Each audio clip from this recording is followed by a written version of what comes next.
আমরা যদি আমাদের উপর অর্পিত দায়িত্ব সঠিকভাবে আমরা পালন করতে পারি, নিশ্চয়ই আমরা এই যে প্রায় 20 কোটি মানুষ দেশে, যে 55,126 বর্গ মাইল, যে দেশটি নিয়ে আমরা গৌরব বোধ করি, যে দেশটিকে আমরা আপন মনে করি, যে দেশটিকে আমরা আমাদের প্রথম এবং শেষ ঠিকানা মনে করি, এই দেশ এবং এই দেশের যারা নাগরিক, তাদের আমরা ভাগ্যের পরিবর্তন করতে সক্ষম। আমরা রাজনৈতিক দল হিসাবে আমরা যে ম্যানিফেস্টো জনগণের সামনে উপস্থাপন করেছি, সেই ম্যানিফেস্টো স্বাভাবিকভাবে আমরা বাস্তবায়ন করব।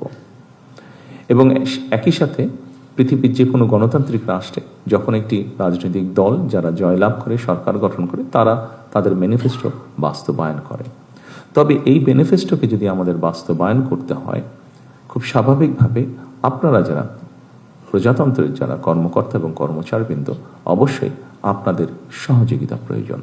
যেই বিষয়টিকে আমরা অ্যাড্রেস করতে চাই, যেভাবেই হোক এই বিষয়টি আমাদের সকল ব্যবস্থাকে, সমাজের সকল ব্যবস্থা, রাষ্ট্রের সকল ব্যবস্থাকে অনেক পিছিয়ে দিয়েছে, অনেক ক্ষেত্রে ধ্বংসের দ্বার প্রান্তে নিয়ে গিয়েছে।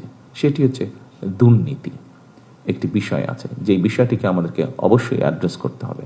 কিন্তু এই বিষয়টিকে একটি রাজনৈতিক দল হিসাবে, সরকার হিসাবে যদি আমরা অ্যাড্রেস করতে চাই, অবশ্যই আপনাদের মতন মানুষ যারা আছেন তাদের সহযোগিতা, তাদের 100% সহযোগিতা ছাড়া আমাদের পক্ষে সেটি সম্ভব হবে না।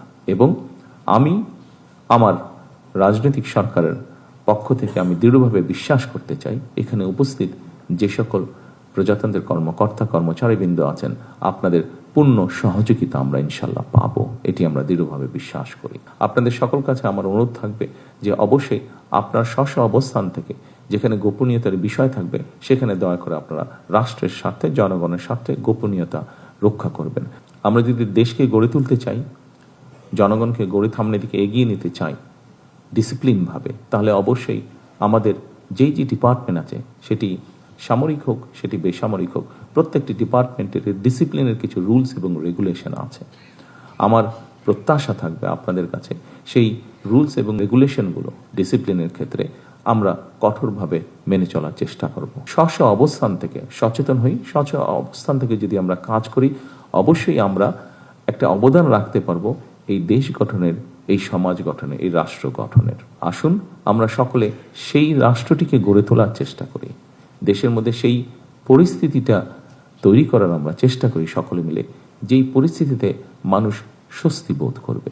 আমরা সেই রাষ্ট্রটিকে গড়ে তোলার চেষ্টা করি, যেই রাষ্ট্রটিকে ঘিরে বাংলাদেশের মানুষ আশার আলো দেখতে পাবে, যেখানে এগিয়ে যাওয়ার স্পৃহা, সাহস, উদ্দীপনা মানুষ পাবে।